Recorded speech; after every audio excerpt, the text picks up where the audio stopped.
What's up, everybody? Welcome to episode number 678. This is 7. Number 7 of a disc golf podcast. My name's Philip, and this is George. Hey, guys. George is filling in today for Brendan. Brendan is one of our regular hosts, or at least he has been. This would have been his third episode with us. But Brendan's had car issues, and so in order to get to the studio, or the store, really, he was having a hard time getting here. And I could have called him, but I think he was shying away. I think he was scared of maybe some drama that's going on around, like in our.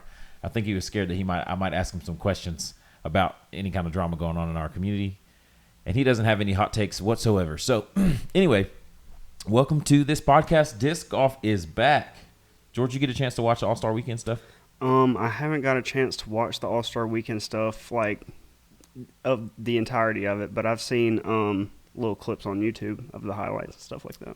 It was, consider yourself lucky because it was kind of unbearable. Like, it was hard to watch. I don't know if you know, actually, I really enjoyed the skills challenge because there was just, I think you could see it, everything laid out. Even if the shots were easy or whatever for pros, they had to hit different gaps. They had to hit a far right gap and get around to like 250 feet or something like that. They had to hit like a middling gap, and then one up the middle, and then one kind of left, and then one way left. Unsurprisingly, you know who won that, I'm assuming. No. Oh, I Chris actually Dickerson. don't. Chris Dickerson ended up winning it. Unsurprisingly, he ended up against Alden Harris. I think last week I talked about the teams and who I thought would win. The skills challenge was good. The distance competition was good. Anthony Barella threw 700 feet in a headwind. Yeah, that doesn't surprise me. That guy can bomb for real. 700 though. Like, I'm just saying, take 2 of hole 17 at Shelbyville. That's how far he threw. Like, It is ridiculous. That's ridiculous. It's inhuman. It's inhuman almost. But yeah, so that happened. Distance competition. He won that. I'm gonna say her name wrong, but Eliezer, that's her name. She threw 500 feet. Ella Hansen threw 500 feet. I've only thrown 500 feet on the rare occasion because I don't ever throw distance competition type throws.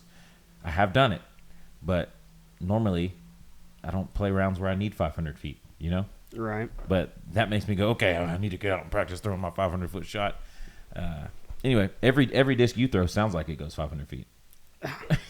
Everybody likes my snap, but and everybody asks me how I do it, but I don't know. He's right-handed. He snaps with his left hand whenever he throws it. I promise. I watch it. He definitely does it. No, I'm just kidding. He does have a lot of snap. Maybe we'll get you on a video sometime so people can hear.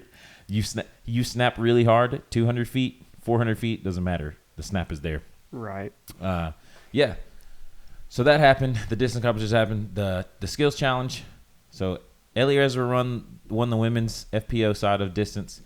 Anthony Barella no one was even close to him, especially 700 feet in a headwind's ridiculous. Then the skills challenge, Chris Dickerson won. It was a close competition with Alden Harris. And the ladies side, it was Jessica Weiss. She ended up taking it against Allie Smith, which I'm really excited to see what Allie Smith can do this year. She got one win last year on the Pro Tour and kind of vaulted her into top 10 of women. That shows me that side of the sport is still wide open. But also, and then Team Isaac ended up taking it after the doubles and singles competition. Team Isaac won out, so I was correct in my prediction. But I thought they might blow out the other group. I think it was by like 1 point. But yeah, there you go. Disc golf is back. We got to see it again. The singles competition was like annoyingly bad to watch. So if you watch the highlights, you got everything you should have got. Because I watched the thing and then I watched the highlights. Same deal. Anyway, so now this weekend we have like real competitive disc golf happening at the chess.com Invitational. What are you excited about watching this thing? I'm excited to, see how a bigger variety of players do on this new course that Paul Macbeth has. Yeah, me too. I'm very interested. Paul Macbeth designed the course, so right. We'll get to watch it in person. The GOAT. Is he a good course designer? Is it going to film well? None of us know. There's some rumors coming out that maybe it's not going to film too great, but none of us know how it's going to go until we actually get to see it this weekend. Man, we get to see Paul Macbeth play again. I feel like it's been a minute. Right, it has been a minute. Yeah, we get to see Paige Pierce play again. We get to see the GOATs come out. And Dylan, one of our hosts, Dylan Tidwell, he has over and over been saying he's been looking forward to Paige Pierce coming back because he hopes that this year is her like revenge tour on Kristen Tatar. Okay. You think she'll fare well against Kristen this year? No. No. No way. She doesn't have to worry about it yet because Kristen's not playing yet. But right. Yeah. Today, what's it called? The interviews happen, like the player interviews happen. And they go through, and Haley King interviewed. I forget the order, but Paul McBeth interviewed.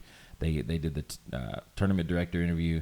But literally, and I put this down. How do you feel about Calvin Humberg? Do you like watching Calvin Humberg on like rounds and things like that? I like watching him like mic'd up with like Zach Milton or like playing a skins match or something like that. Mm. But in terms of like doing an actual interview, he is pretty dry. Bro, he's the worst one. Like, and I don't dislike Calvin at all, but man, he is absolutely like, I want more out of him. And they're like, how did you throw? What were you thinking when you threw that shot? I was thinking throw the disc that way. That's it. He doesn't expand at all, kind of thing. He gives you one word or a sentence. And so I was watching the interviews, and I was like, my wife was watching with me, and she was like, who is this guy? He seems like kind of a jerk. And I was like, I don't know if he's a jerk, but his interviews are pretty bad. I'll have to agree with her there. My favorite person to watch interview is, well, actually, let me ask you, who's your favorite person to watch interview? To watch or to listen to an interview from. I like Kristen's interviews. They're pretty wholesome, and she gives a lot of insight into, how she's as successful as she is. Yeah, you know what? She wasn't even on my radar, but now that you say that, she does do a good job interviewing.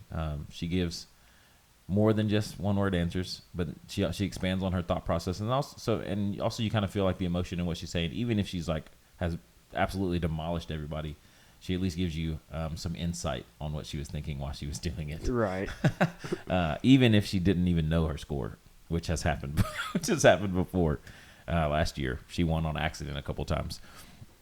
But yeah, my favorite interview is Kristen's a good job, but I think mine would be like Simon. I like to watch Simon interview. You can always see, or Kevin Jones, one of those two, because they always are excited about what they're talking about. Right. For the most part, and Kevin throws crazy shots, so you get an opportunity to ask him, why did you throw a grenade 700 feet in the air? And obviously that's a little exaggerated, but 700 feet and up in there. So this course that they're playing, that we get to start watching tomorrow at 7 o'clock our time, 7:15 Central. Did you know that? No. Bright and early in the morning. You gonna be awake? Maybe. Depends on what my child does. I feel you. FPO starts at 7:15 our time. I think it says 8 because it was 8:15 Eastern, so it's 8:15, 7:15 Central, which is pretty cool. The course that Paul McBeth has designed, the course they're playing out here in Florida, is 10,281 feet for MPO and 9,421 feet for FPO. That's quite the hike of a course. It's a lot. Just for perspective, our local course here in Shelbyville, 4,600 feet, so less than half of what this course is. And then in Tullahoma, it's 6,000. So a little bit more, but still, you're talking about basically like the length of Tullahoma and Shelbyville combined. Right. Yeah. In one round. In one round, yes. I don't know if I could do it. I played a course that is right around 10,000 feet. I played Holston Creek in South Carolina, and that was I think the blue layout was 9,500 feet, and I think the goal was like 11,000 feet. Yeah. And, wow. Yeah, that was just me by myself, and that took forever, so I can't imagine what, like, a whole, like, field of people is going to, like, what's going to happen going through there. Sure, yeah. I can't imagine either, but the good thing about being on, like, the Pro Tour and MPO or, like, those big events like that is that you're playing one round a day. Yeah. So, like, their one round is equivalent to our 2 rounds that we play in our, like, local C-tier events and things like that. So that actually kind of makes me, I don't know, that makes me feel better for them that they don't have to play like 2 rounds in a day, like 22,000 feet of disc golf. Right. Yeah, that would be insane. That would be insane. I'm with you there. And then also like knowing, okay, so when we finish one whole tournament of disc golf, we might know semi what it feels like to play one round. I'm not saying as well as, but one round of walking a Pro Tour event. Just one round, and we finish a whole tournament like two rounds in a day. Yeah, it is mind blowing. I don't know, like when I play Tullahoma and Shelbyville, like in one day, like when we do Battle for the Border. Yeah. I know I'm worn out after that. Oh, absolutely. And I don't want to do anything else for the rest of the weekend. So now I have an idea what it's like to play a course like that. Right. Consecutive days in a row. Right, and you played. Like you said, you got to play a 10,000, 11,000 foot course, but yeah. So there you go. If you're a local player, or if you're a player that plays C tiers, and once you finish your second round on a 5,000 foot course, once you finish your second round there, imagine tomorrow you got to do it again, and the next day you got to do it again. That's how much like one round on this Pro Tour course, this one specifically, would be. So there you go.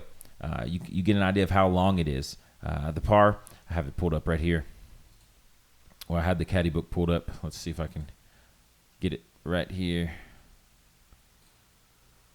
There it is. The caddy book for this thing, so I heard some of the pros talking about, when I was in their circle, at their house and stuff. No, on their podcast and things. Everybody has a podcast now, talking about how like we're gonna look at the course and we're gonna see the distances and see like what the pars were and think that they're gonna light it up. But that seems to probably not be the case. Paul Macbeth, he said that it's been said that there are very specific landing zones, which is my kind of golf. I love playing that kind of golf and I like watching that kind of golf. Yeah. But I'm really hoping this Disc Golf Network thing like really like they figure their stuff out and give us good coverage, because we're paying for it. And so I want to watch this great disc golf. And hopefully it just comes through. But anyway, here's some of the pars. You got pretty normal pars. MPO 357 feet par 3. That's a normal par 3. 730 feet par 4. We got one of those at Shelbyville. It's on hole, when you play hole 17 long, it's about that long. Yeah.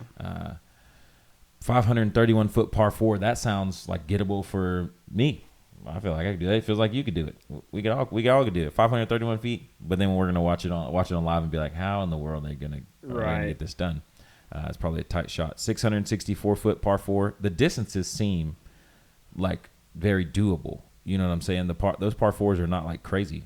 730, that's a long one. But 531, 664. I mean, that's in the first 4 holes. So that hole 3 is a par 4, 531 foot.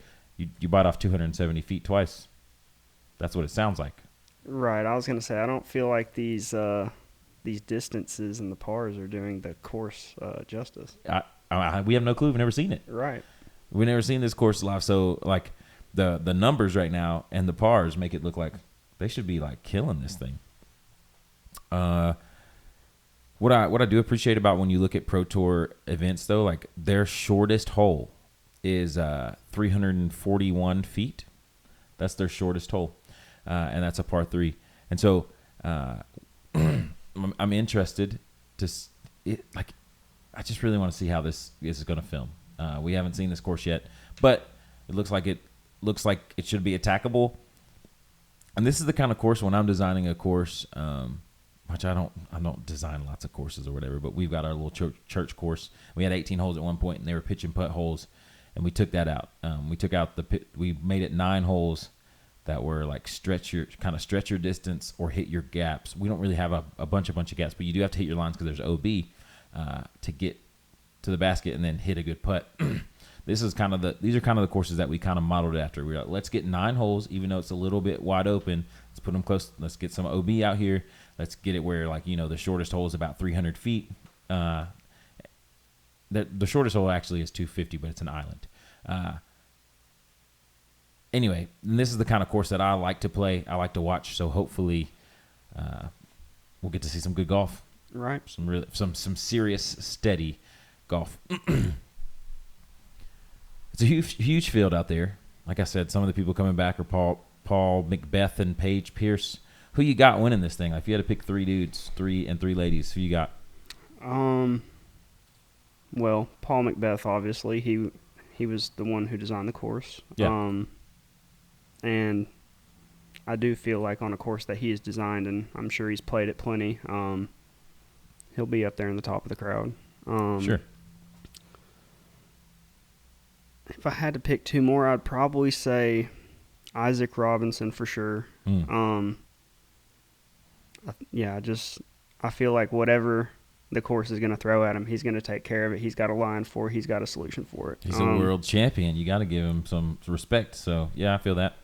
And Paul, so your name so far, Paul, Isaac, and you know what? I'm going to give Ricky Wysocki some credit. You know, I think depending on how healthy he is, he can come out and light it up.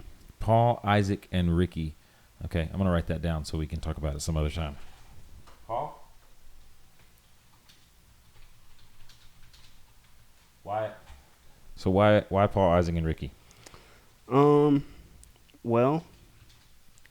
think Paul and Ricky have, I guess, a lot to live up to people's expectations, you know, because Paul went out on the European tour last year mostly, and, you know, he performed all right. He had a couple of times where he didn't perform, you know, the best. And then Ricky, he has the injuries related with his Lyme disease going on. And so if those two can just get the rounds in that they need, then I feel like they can get the job done. And then Isaac Robinson, of course, world champion. And from what I've heard about the course, wasn't the All-Star event, was it played at this course? It was there. I don't know if it was. I don't think it was the exact layout, and I think they were playing in different areas in some ways. But yes, it was there at the course. If anything is similar to what they're going to play at the tournament, then I feel like Isaac has all the tools to tear the course up. Yeah, I mean, he's got all the tools if he's a world champion. I will say he's known as a woods golfer. Yeah. And there's woods here, but yeah, I'm interested to see. You know what? That's a good pick. I'm going Paul as well. I feel like I can't not go Paul. He designed the course, second highest rated player in the field. He's a GOAT, 5-time world champion, all that good stuff. I'm going, because you picked Isaac, because you picked the woods golfer, I'm going to pick the classic Isaac, and I'm going to pick Chris Dickerson, the older model. Yeah. I picked Chris Dickerson because he is a great woods golfer. I think he's a good placement shot golfer. And when I watched the All-Star event, he looked the most like, to me, he looked the most like ready to go, like clean when they were doing the precision shots. And so I think I could see Chris Dickerson going up there and lighting it up, going down there and lighting it up. He's already down there. I'd love to see that. And I'm going to pick Cole Dahlin. Okay. That dude is a steady man. He's a rock kind of thing. The way he plays, I never think that. Honestly, like I don't necessarily enjoy watching Cole play golf because it's boring.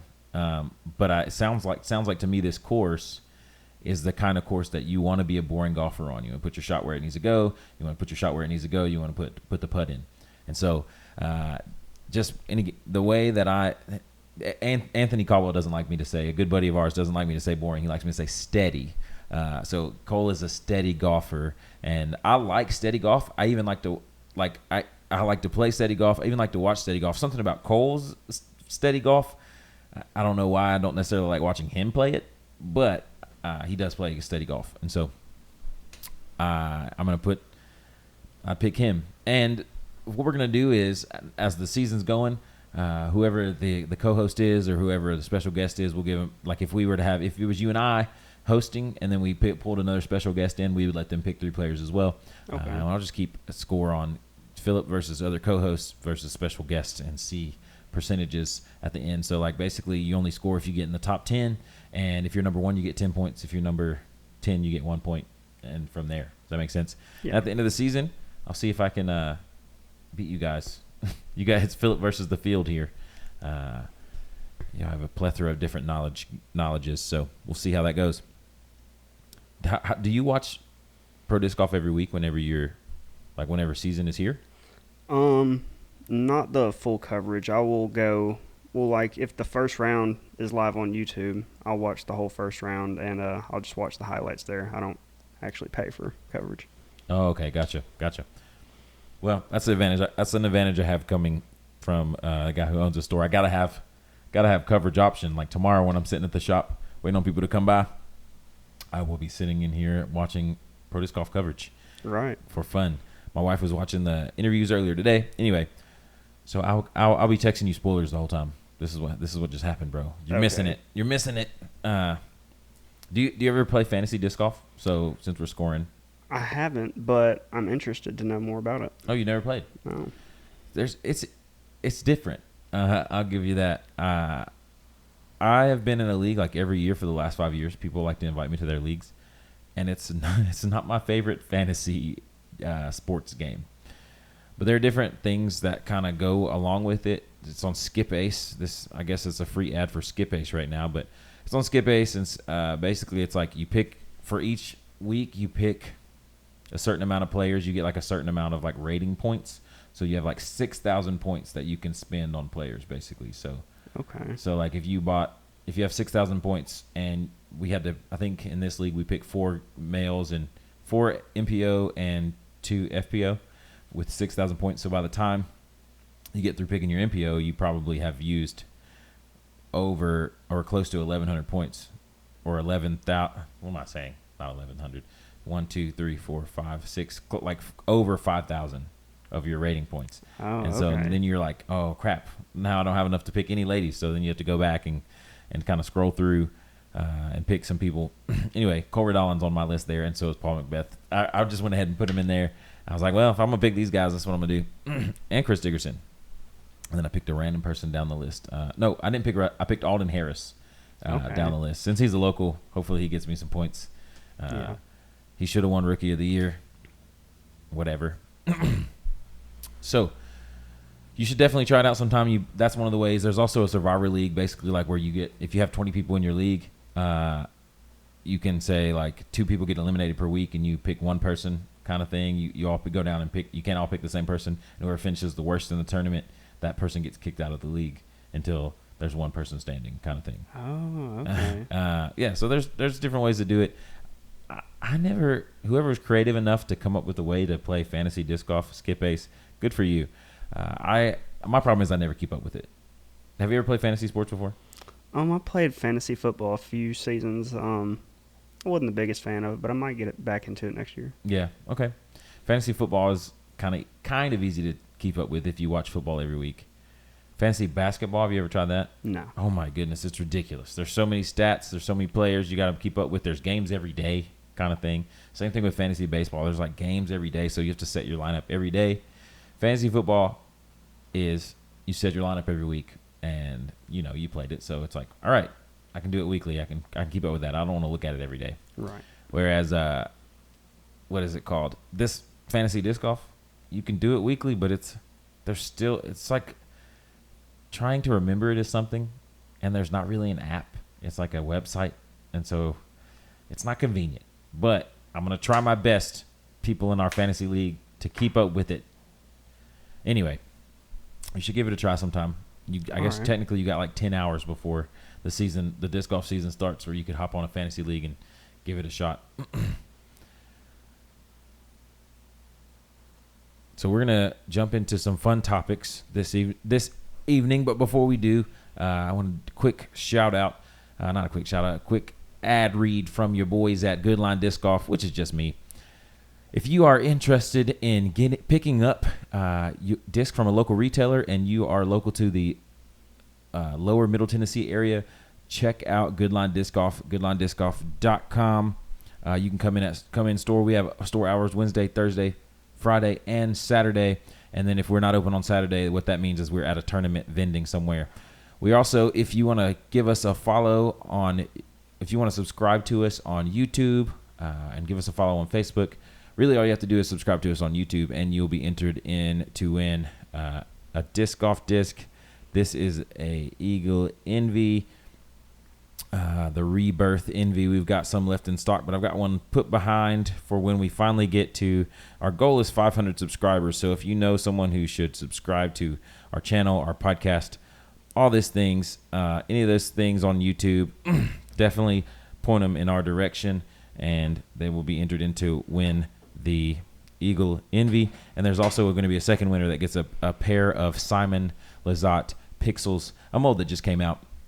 Anyway, you can check us out at goodlinediscgolf.com or on Facebook, Goodline Disc Golf, or Instagram, Goodline Disc Golf. We are here. We're doing it. George is one of our sponsored players, and he's so we've asked him to be on for today. One of the reasons I had George on, and we'll get into it in a second, but one of the reasons I have George on is because I heard that he possibly wanted to be on, and he was like, yeah, have me on the podcast. And I said, tell you what, if you give me something that you want to talk about, then I'll put you on the podcast, because I didn't want to just bring you on here and you'd be like, I don't know. So before we get into some of those things that you wanted to talk about, I picked out a few of them. I wanted to ask you a couple more things. Did you get a chance to listen to the Disc Golf Long Song? Yes, I did. That was amazing. I loved it. Thank you. Thank you for that amazing content, Philip. Oh, that was definitely something. That is Dylan Tidwell.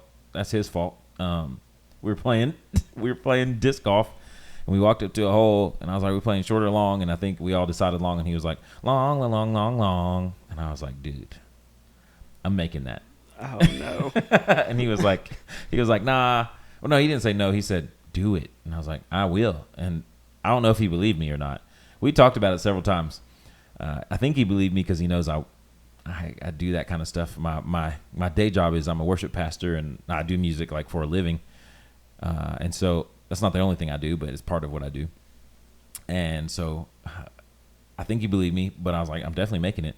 And then he came to the shop, and I pitched the idea to him. I was like, hey, I need one of you guys to come be in the video. So the video, if you haven't seen it, please go to Goodline Disc Golf YouTube or our Facebook page. It's there too. Give it a watch, give it a listen, watch till the end, because the whole thing is, I feel like, good. I did it, so I guess I'm biased, but the whole thing's pretty good. It's hilarious. So they came to the shop. Dylan was here, Spencer was here, and I was like, I need one of you guys to be in this video, and I need you to be the person that says, dude, I've never seen you throw 250 feet ever in my life before.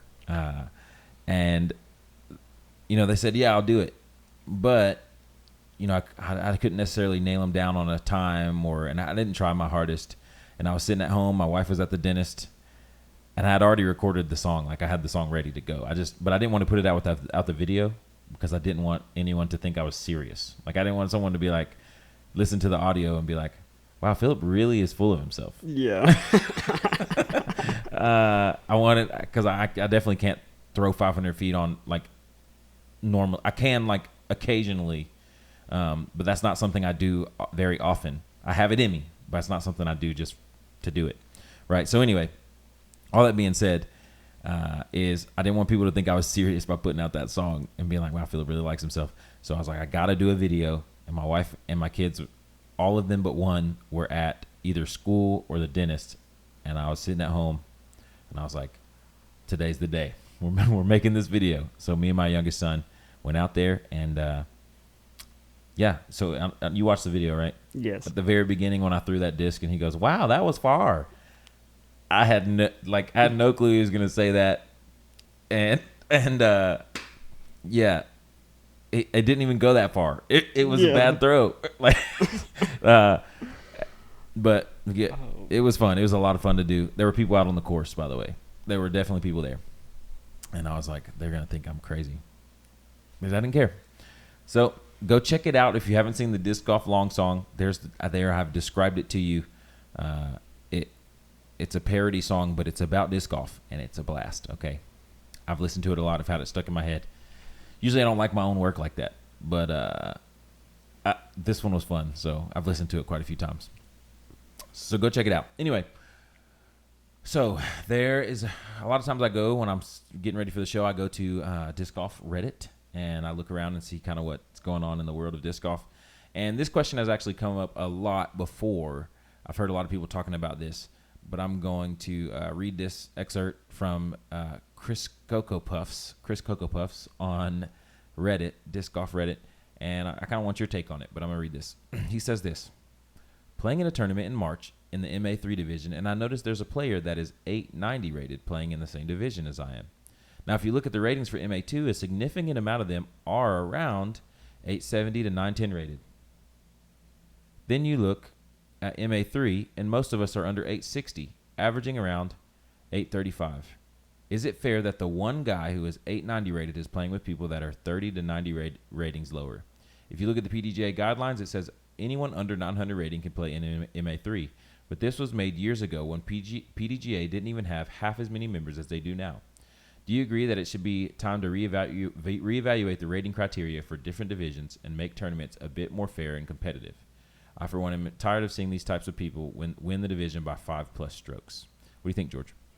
I do think that it should be at least, looked at and thought about to change the rating criteria.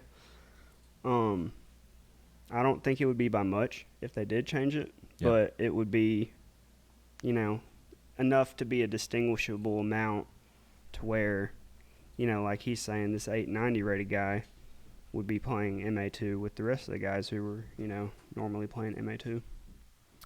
You know what the ratings cap is in MA2?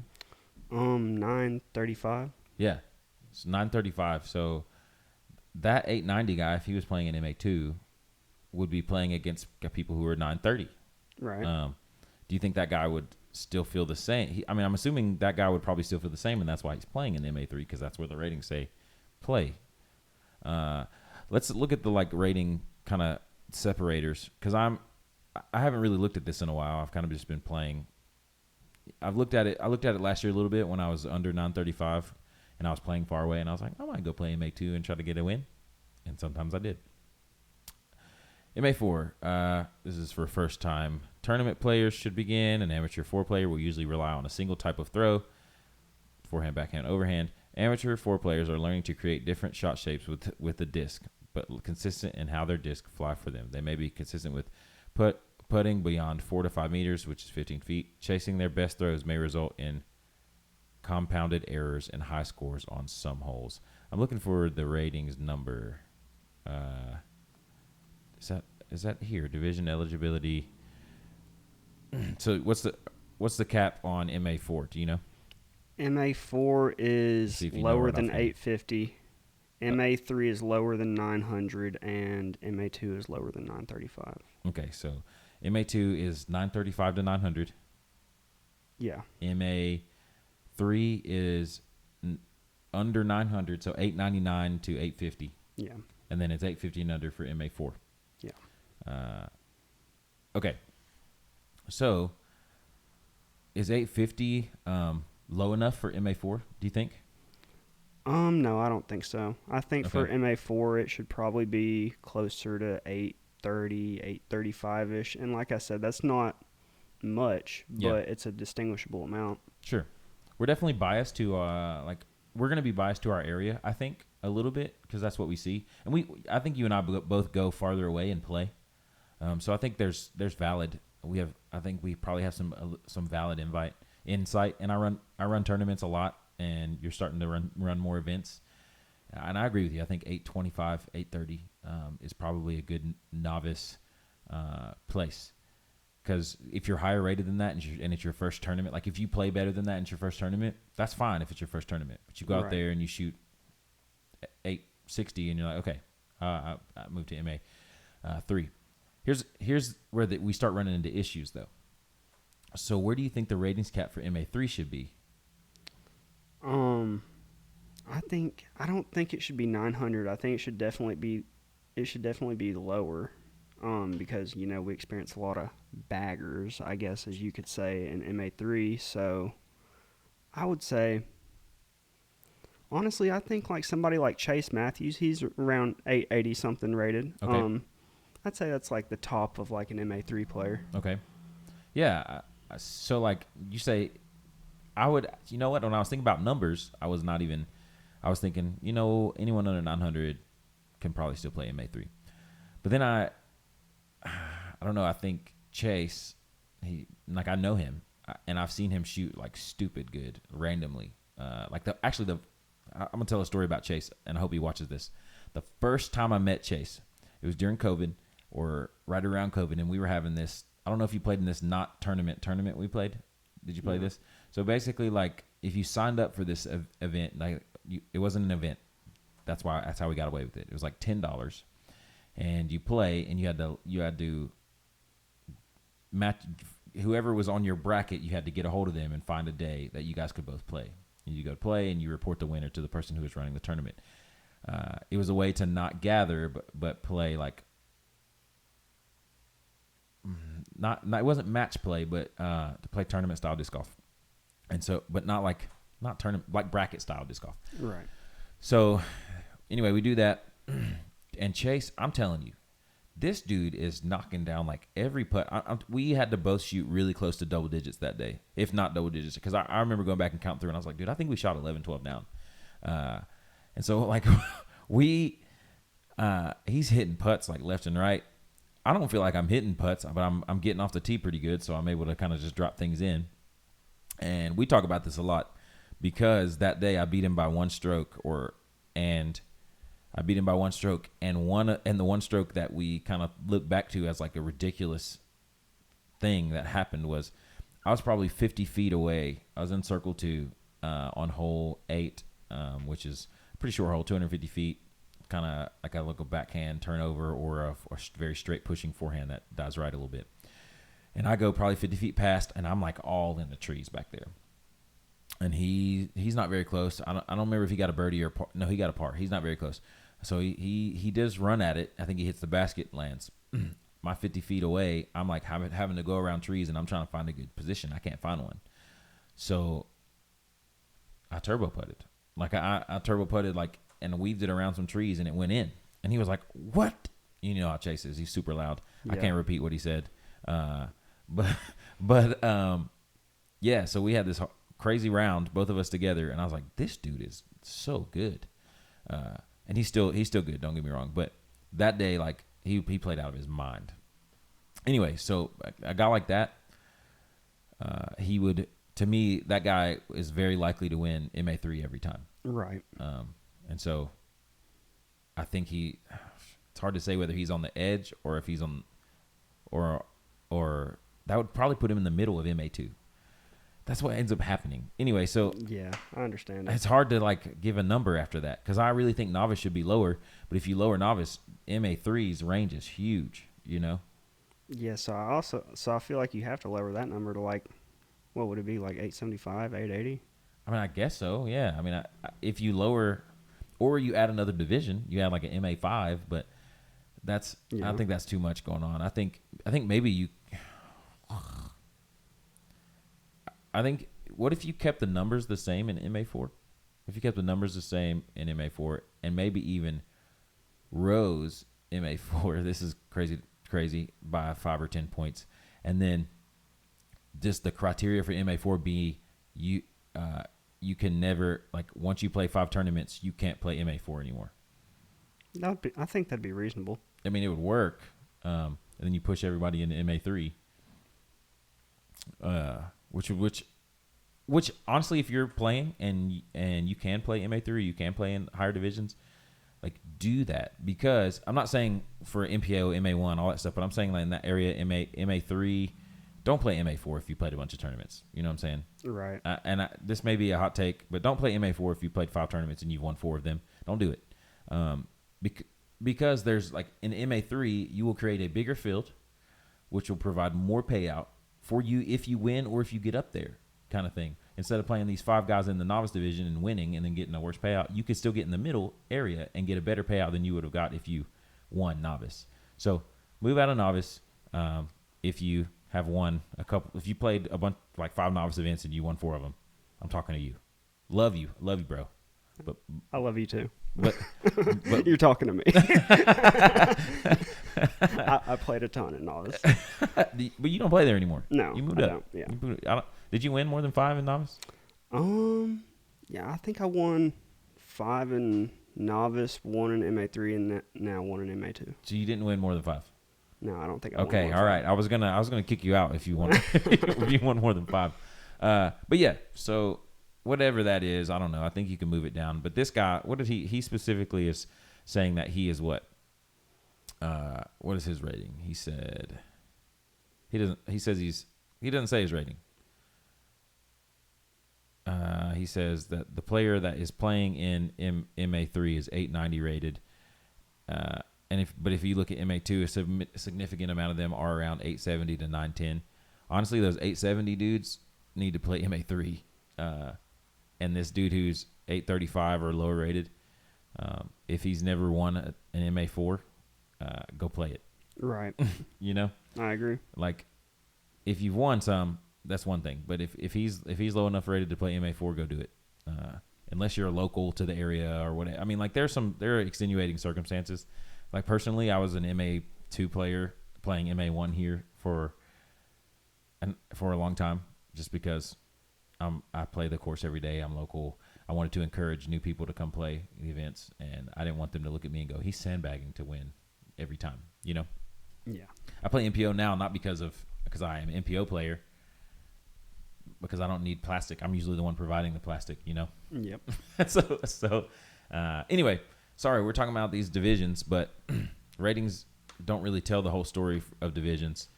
So if I was going to go back and redo MA4, if you've won more than one MA4 event, or if you played 5 MA4 events, you can't play there anymore. MA3, you just create a huge category for MA3 is what would happen, and I'm okay with that, because I think those players would even themselves out if that was the case. And then maybe you drop MA2s to probably 880, and then I think you lower it a little bit, 880. Make a bigger MA3 group, and then MA2, and then once you hit 935, you play MA1 or up, MA1 or MPO. Now, I will say with the MA1 players, I feel like there should be a cap there of 975. I don't feel like if you're over 975 and you're playing MA1, what are you doing? Yeah, so I thought that for a hot minute when I was playing MA1. I got to the point where I was like, I didn't care that much, because there were guys who were still trying to get to amateur worlds. Okay, so yeah. That's kind of what I was thinking there. Like, I'm good enough to play MPO in my local area, but I haven't played any MPO events, and if I take cash, I won't be able to go to amateur worlds. And so that's what they were doing. So those guys, I'm cool with. If you're doing it just because, like, if you're 975 rated and you've been to amateur worlds, or you don't want to go to amateur worlds and you're just playing MA1 to, like, kick everybody's butt, just play MPO. Yeah. It's up to you, but come kick my butt in MPO. There's a bunch of 935 rated dudes ready to get their butt kicked in MPO as well. So come on up. So yeah, I agree with you slightly, but I don't think it needs to be adjusted very much. People are going to take advantage of it regardless. When I was 925 playing in MA2, people were like, "You bagger." I'm like, there are people higher rated than me. They're going to call you a bagger when you right. win. Anyway, so yeah, I talked about earlier how George had some possible podcast ideas, and I read through a bunch of them, but there's a couple of them that I want him to kind of talk about because I'm interested. He sent me a whole list of things, and I thought this one was probably my favorite or something interesting I wanted to hear. So George, you went to an NADGT Championship last year. Yeah. If you don't know what that is, how do you go to that? So what does NADGT stand for? NADGT stands for National Amateur Disc Golf Tour, and they have several events all over the nation, and they have different categories for these events. I guess not only between the tiers, or maybe like they call the tiers like different events in the name or something like that. Okay. But yeah, if they're labeled an NADGT event, as long as you fit the criteria. What are do you know the criteria? It's mostly for like the advanced, like pro, kind of area. Yeah. You know, like if you've cashed, I don't think you can be eligible to play or receive an invitation anyway. I think you can play, but you can't receive an invitation. I think there was a money cap, or maybe I'm wrong, but go ahead, keep talking. I'm gonna look it up. Yeah, I'm pretty sure. I don't know if the requirement for like the PDGA is different than the NADGT one. Okay. Because I'm pretty sure, like, the PDGA, you can make money as a pro and still play. And, well, I guess it's the same with NADGT, but you just can't earn the invitation to nationals. Yeah. Okay. That'd be sort of like with Worlds, too. Right. Yeah. So that's what this says right here. No player with a professional classification prior to qualifying may earn invites to the junior championships or the national championships. Any player who qualifies as an amateur may become a professional after qualification and still be eligible for the tour finale. So, which the tour finale also only applies to MA1 players. Oh, okay. When you went to Austin? That's the national championships. Now, if you're an MA1 player and you come within, a certain amount, like a certain place within MA1, then you get an invite to the tour finale. And then if you do so good at the tour finale, you can earn a tour card. Oh, wow. Okay. Interesting. Like for the Disc Golf Pro Tour card. Wow, that's pretty sweet. Okay, so the one who won MA2 last year. That's just it. You win MA2 in the National Amateur Disc Golf Championship. Right. So from MA2 down, or for the rest of the divisions, really, it's honestly just for the experience. Okay. So, okay, I now see. So there's another level, like the NADGT Championship is not the final boss. Right. Okay. So you go down there, you do your thing. What does it look like when you go to Austin? Like day one? Oh, wait. Sorry. So you go to Austin for this thing, yes, right? Yes. And after you get an invite, how do you get an invite? You have to place within the top 25% of your division at an NADGT tournament. Okay. You'll then receive an invitation, and come. Well, so with how the invitations work, so if you earn an invitation in, let's say, MA3, then you can't, or let's say you earned one in MA2, you can move down and win one in MA3, but you can't move up. Like, you have to earn an invitation to move up. Okay, gotcha. I see. A couple years ago, I went to one in Jackson, and I got an invitation. We thought about going. Then the sticker price scared me. So how much was the tournament cost for it? I think it was around $300. Okay. Yeah, so the sticker price scared me. Because I was like, man, that's a $300 thing. So anyway, you go. So day one, you show up. What does it look like? You just check in like a normal tournament? Check-in was at a big fancy hotel. Oh, wow.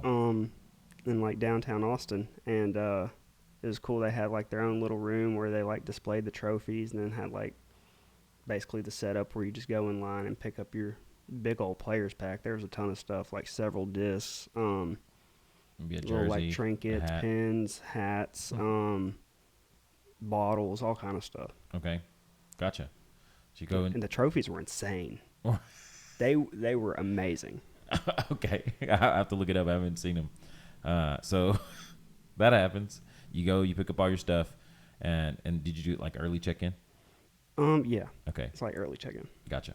Did you stay at that hotel that they were at, or no? No, I stayed in an Airbnb in Dripping Springs, which is pretty far outside Austin. Yeah. But some of the courses were pretty far outside Austin. Okay. That we had to play. So, did you have a group, or you just? I stayed with my friend Tyler Buckley and my dad at Airbnb. Did Tyler Buckley play? Yes, he played. Cool. So that happens like every day. You have a different course. It's kind of set up like almost like a pro tour event, like a little bit, or like a big A tier. It's an A tier. Yeah. Yeah. And so you have a different course, different tee time. Yes. So I played 2 courses: Flying Armadillo and Swordstone disc golf course, and so basically after you played 2 rounds, whatever pool you were in, it could be subject to change depending on how you placed. Gotcha. And you, day one, what position were you in after your first round? You played 4, was it 4 total rounds? I think it was either after the first or the second round. I think at one point I was all the way up in 6th place. Okay. Wow. So you're on chase card. Yeah. We were all watching you. We were like, ooh, George is playing like the best. I feel like we were all watching you going, this is like George's best disc golf like tournament ever. And at the right time, too. Huh? Right. Yeah. So you're like, whoa, he's killing this thing. So if you want to get good at disc golf, you should play our courses here. And you'll go down to Austin and play well. So you're in 6th place. The last day, you're on chase card on the last day, or the second last day you're on chase card? So, yeah, the second to last day I was on chase card. And, yeah, from then on, I couldn't manage a good round. Did it get to your head? I don't think the placement got to my head as much as, like... Didn't you ace? Oh, yeah, I did. That was actually one of my coolest aces I've ever hit at the National Championships, and it was the longest, most, I guess the most well-guarded basket I've ever hit one on. Okay. What was the hole? How long was the hole? The hole was 315. Oh, snap. If you've ever seen the trees in Texas, they're crazy. It's a different breed than what we have here in Tennessee. And so there's a big tree hanging down, like guarding the entrance to the basket. And I'm lucky to get a throw like 315. I don't throw that far. Okay. So to get it, you can throw 300. You can throw 315. I mean, I've thrown longer than that before, Definitely. But I mean, my average is like 330. That's a good average. Okay, so you think that's like the edge of your average, right? Okay.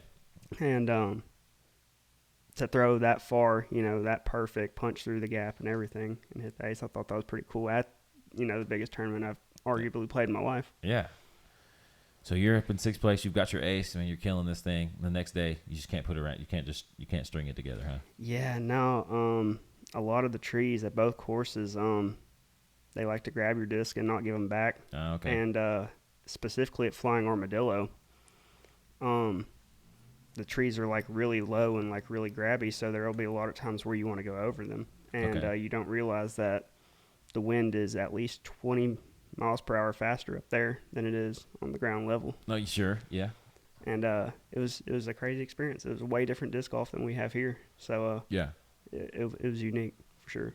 Okay. Yeah, I mean, so and then the last day, did you gain some ground on the last day a little bit? I think the last day I did a little bit better than I did on the third day. But yeah, it wasn't enough to get back in it. Okay. There's a lot of strong competition. But you enjoyed your experience for the most part? Oh, yeah, I loved it. You got to check out Austin? Yes. It was like, Austin's so weird. I lived in Texas, and Austin's weird. Austin is weird, but I think it's a cool little place. They say keep Austin weird. Like, they're proud of how weird they are. But it was cool. I mean, the food there was incredible when I was there. Yes. Yeah. What'd you eat? I had some barbecue. Mm-hmm. Yeah, mostly barbecue. Like, barbecue again. Yep. Dad, barbecue. So here's the thing that I have a question about NADGT, because at one point I was interested in going, and the tournament seemed fun.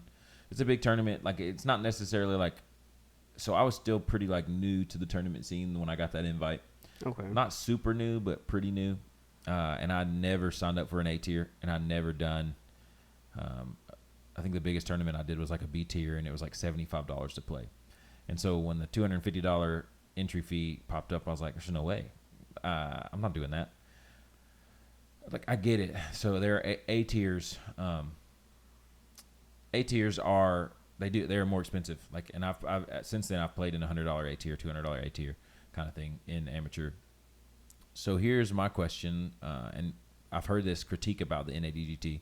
A lot of people consider this event to be kind of scammy because there's nowhere that you can go after this happens. Like, if you're MA, if you win MA, like you talked about earlier, MA2, MA3, MA4, you can get an invite and then go win an MA4 National Amateur Disc Golf Tournament Championship. And I guess you can call yourself the National Amateur Disc Golf Champion kind of thing. But that's where it ends, right? Like, there's nothing else. You pay this big sticker price. Is the players pack worth it?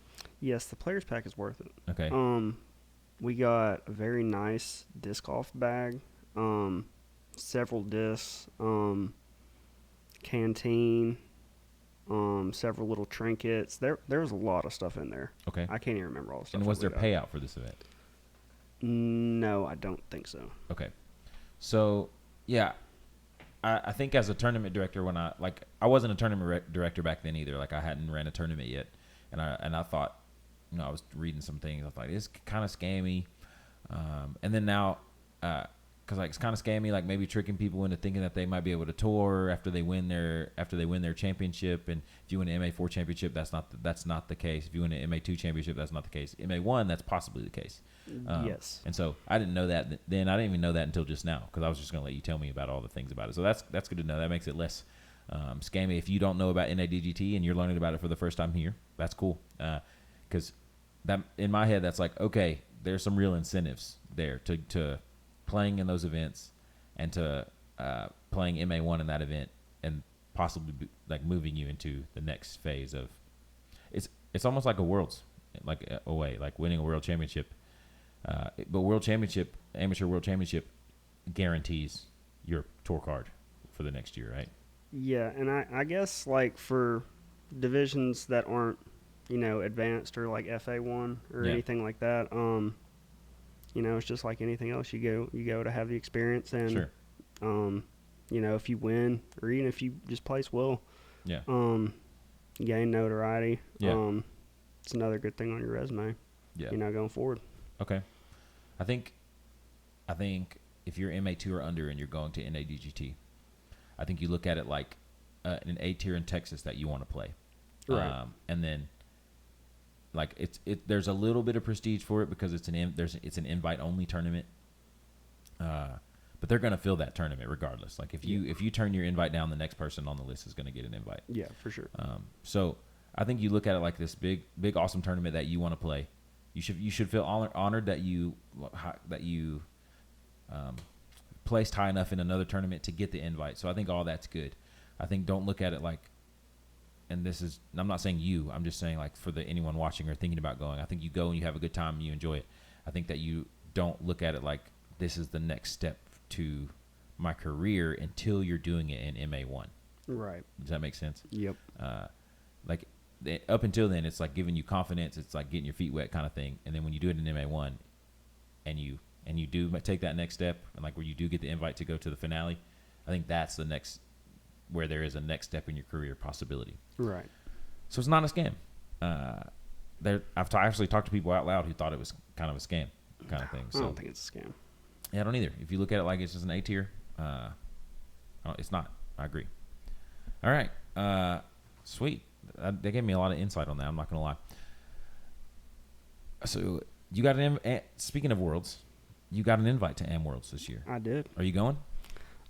So I'm going to go as long as the registration will allow me to go, because there are several tiers of registration, and what does that mean? I think there's like 6 tiers of like registration for Worlds. So number 1 obviously is or I think number 1 and 2 are ratings based. So like the first one is like over 1,000 or over 975, and the second one is like over 975 or 950. Okay. Get in. And then third tier I want to say is international and Canadian. Is it just one division? Yeah, just okay. MA1. Okay. And then after Canadian and international, I think comes my tier, which would be by points. Okay, gotcha. Is there one after yours? I think after mine, and this might be the last tier, but I think it's I think honestly anybody can register for Worlds after that, but it's very unlikely to happen. Sure. So if you don't get an invite to Worlds, but you are 1,000 rated, you can just register for Worlds? I'm pretty sure, but I think that would fall in like the 5th tier registration, and you'd be doubtful to get in. So you have to get an invite first, and then 1,000 rated, then 970, then it. Right. Okay. So the invite's the number one thing. Check, and then it goes ratings based from there. Okay. Gotcha. That was one thing that I remember I used to aspire to, like maybe get my rating high enough and play enough events to go to Worlds. And then I just started looking at tournaments like just like competition instead of like a path to get to Worlds. Yeah. So I admire you for like getting enough points to get to even get the invite to Worlds. Oh, thank you. So I started looking at, I just want to play with good players. And then I accepted cash, and I was like, well, playing MPO, or even if I play MA1, I'll still do it every now and then. But not necessarily. This year I'm branching out a little bit. I'm playing MPO in Chattanooga at the big gravitational pool thing, That's a. It's not in Chattanooga, is it? That's a little farther down, right? Okay, maybe it's not gravitational pull. There was another, the one that's got the sinks and the narrows. In April. Oh, Belgian turkey. No, it's not it. In November? It's in April. Oh, April. Oh, okay. Aha. April. What is that one? See if you can think of it before I look it up. Dun, dun, dun, dun, dun, dun. Maybe it's called Stephen Miller might be running the Scenic City Open, orbited by Gravity Disc Golf. So it is a Gravity Disc Golf thing, but it's Scenic City Open, and basically it's C tier 2 rounds at the sinks and the narrows. And I registered for MPO, which means I'm going to get my tail handed to me. There's some players that are playing in this event. Joey Lutz, that dude is like, I feel like he's a hidden gem. He was like one of those dudes that probably could have went and toured a little bit, and just didn't. Decided I'm good, and stuck around here. And then the rest of them are like, he's honestly, Joey Lutz is the big one, the big fish. I know Trevor Dominy's pretty good too. He is very good. And then Will Parrish. These guys right here, I've played with some of these guys before. I'm just a puny guy down here. I love playing in fields where I'm not close to the top. Right. I do too. Makes me feel I'm playing with house money. I don't have anything to lose. Might as well go out there and light it up. Yeah. And I'm playing Rocket City Blast in MPO. So. Ooh, go for it. That'll be a spicy field in MPO. Oh, the field is ridiculous. Like I don't have dreams of me like winning it. I have dreams of going and playing well. Yeah, I don't know how competitive the field will be, but it's definitely a spicy field for sure. Matty O, Logan Bowers, Aiden Scott, Clint Calvin, Brandon Brown, Harper Thompson, Bo McLaughlin. All these dudes are. Oh yeah, those all are like studs. Those are like they're touring pros, touring pro Matty O, and then Aiden Scott touring pro, and then the rest of these guys are guys who can play on the pro tour if they want to. Yeah, 100%. Yeah. So I just do it. Like you said, it's for the experience. Yeah. If the tournament started tomorrow, I'd play with Robbie Crawford. That'd be fun. Robbie C Disc Golf. And Mac Farrell. And Seth. Actually, I might change it now. If we started tomorrow, it might be a bunch of local dudes. Hey, that'd be a cool card. Max, Seth, Phillip, and Robbie. That would be a cool card. Anyway, that's fun. All right. That being said, you're gonna go if you get in through the tiered registration. Yeah. Do you think that? I think they have to do it that way, the tiered registration. Yeah, I agree. They have to filter it somehow. Mm-hmm. All right. And you want to talk about this? This is something I've never thought about before. So the floor is yours. County all-star teams. If we were to have a county all-star tournament, disc golf all-stars of each county in our local area. So what would it be? Franklin, Coffee, and Bedford. Yes. Bedford. What would that format look like when? See, that's where I'm thinking about. I don't know what the format would look like. Yeah. But I definitely. You have teams picked out. Yeah, I definitely know who's going to be the participants in said battle. I'm gonna let you take the floor here. All right, who's on the which county are you in? I'm in Coffee County. Okay, so who's on the Franklin County team? So do 8. Let's do 8 in each one because it's like lead card, chase card, or whatever. Okay, we'll do 8. Unless you got 10. But I have 10. Okay, well you can say 10 and you can say no specific order. That way nobody watching can. I think these are all people who I'm gonna write these down because it's fun. Who I deem to be on the team. Obviously, this is just my opinion. These aren't set teams or anything, but I would think for Franklin County, Gage Baker, Grant Dillard, Michael and Hayden Curl. The Curls, okay. Jerry Miller. Oh gosh, ringer. Yeah, Jerry's a stud. Kyle Ackerman. He hasn't been out there in a couple months, but he is a very solid player. Okay. Michael Haney. Okay. Jalen Allmacher. Oh, I know Jalen. He's a Winchester guy? Yes. Okay. Dylan Green and Philip Dixon. Heck yeah. That's a good squad. That is a good squad. If you're watching and you don't know, if you don't know who we're talking about right now, that's Kay. And Dylan Green was the other one. Okay. You don't. That's not ranked, right? That's just people, or maybe it is, but it's. Oh, it's kind of ranked. You got Gage as the number one guy out of Franklin. Yeah, it's kind of ranked. I'll give him those props. Grant Dillard said that Jonathan, you left Jonathan Davis out of this. Well, I did leave JD out, and it's because I just don't see JD enough. Okay. I will give him the credit. He could probably whoop the tail of everybody on that list, but okay. He's getting older, and I don't see him around as much. Okay. I don't know if he can. He doesn't play tournament disc golf anymore. He doesn't, and we have a solid, young group of people coming up that I feel like he can't sleep around and not play to keep up with him. Can't sleep on him. Okay. Yeah. All right, Bedford County, go. Jake Bolden. Do you know Jake? I don't know Jake Bolden personally, but I've played with him in some tournaments, and he is a stud and not to be overlooked. Agree. He messes around and signs up for our tournaments and comes and wins them. And he lives here. And then we don't see him for a while. I don't know where he is, and then he comes and wins another tournament.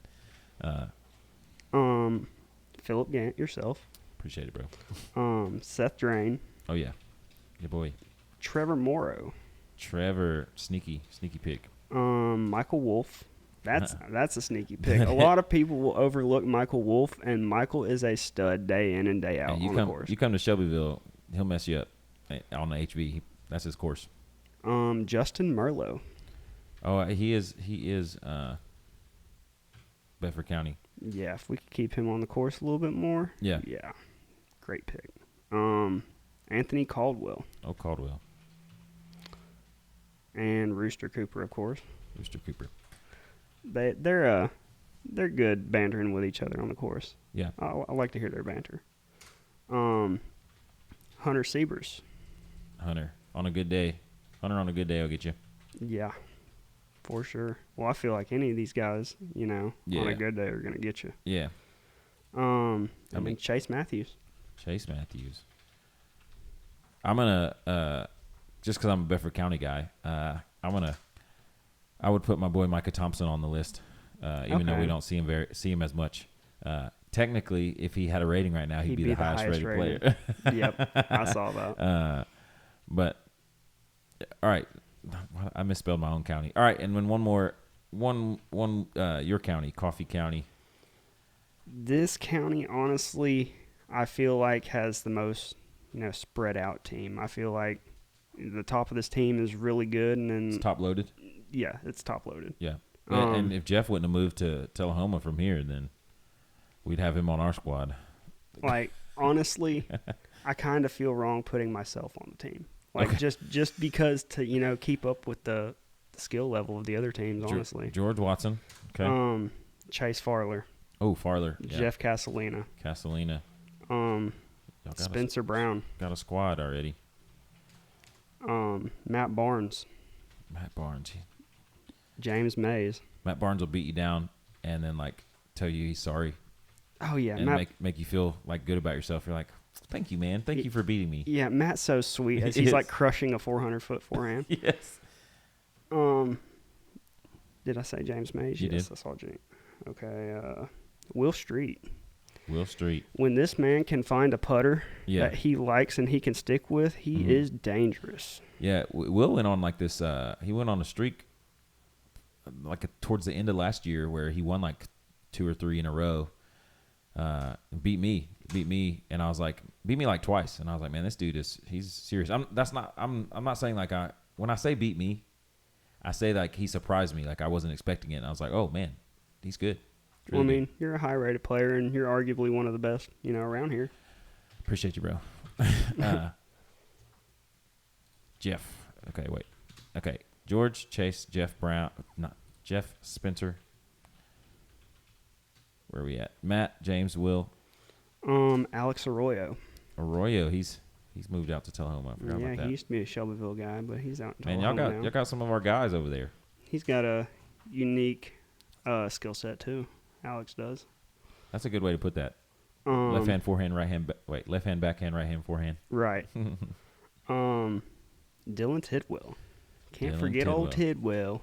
So, if Dylan, and I hope he's listening to this, and I hope he doesn't get mad at me about saying this. If Dylan would find some consistency, like at all, because he'll mess around in a tournament round and shoot 950, and then mess around in that same tournament and shoot 850, kind of thing. And that's pretty much his common theme. So if he could get some consistency. That's the same thing with me, too. Yeah. Because, I have a fire putt and I have fire drives, but it's about putting them together consistently to, get the result you want. Yeah. Yeah. Exciting golf sometimes is not fun. It's like, or not exciting, but like, the roller coaster golf. You're like, man, I just threw that awesome drive. Crap, my upshot's in the woods. But yeah. Anyway, I think that these. And there's one more person for the Tullahoma team. He does not play sanctioned golf right now, but he is consistently on the course when he has the chance, and he still has the skills to provide a lot to this team. I'm so curious. Ian Burns. Yeah, that dude can throw far. Very far. He can throw far. Yeah. That's like, honestly, like you put this list together, and that Franklin County squad is pretty like even all the way through their group. I'm not gonna comment on the other two groups too heavily. Like you said, Coffee County's kind of top heavy, but that'll happen when you have an MP40 like putting world champion in your area. I think the Shelbyville crew has some people who, or not Shelbyville, Bedford County crew has some people who we don't see very often. Or like Jake Bolden, I don't see him very often. Justin Morello hasn't played like consistently in a while. But dust off the skills, and we'll hold our own. But I'm kind of surprised at how well rounded this Franklin County group is. Yeah, I like that squad a lot. Yeah, I think they like every single one of them are like 930 plus rated. I don't know about the curls, but like. I've played with Hayden before, and he can. I've seen him play. Jalen and Michael are right around 900, I would say. I don't know what Phillips' rating was when he had his membership, but I'd say it's over 900. I used to look at Phillip and Dylan. I still look at him this way. Phillip and Dylan as we're like in the same group, kind of thing. Gage has busted out this year. When he has good rounds, he has really good rounds. When he has bad rounds, they're like so bad that they don't count, kind of thing. Right. So, anyway, good crew. I mean, that's fun. We have to figure out the format and get this thing done. I know. I'm excited for it. We got to figure something out. All right, I wrote it all down. Man, I appreciate you guys listening to episode number 7 of a Disc Golf Podcast. If you've been here this whole time with us, thank you so much. We're looking forward to seeing you next time. Come on back. And if you haven't listened to the Disc Golf Long Song, here's a little snippet of it right now. Go listen to the rest of it on YouTube. Let me play that long, baby, that long, long, long, long. I like to see the frisbee go. I like to see the frisbee go. Go long, long, long, long. You might say that I got no touch, but in a distance competition I would kick your butt. 250 feet of power is just not enough. You ain't got 500, well that's just tough. You might say that I got no touch, but in a distance competition I would kick your butt. 250 feet of power is just not enough. You ain't got 500, well that's just tough. Let's play this long.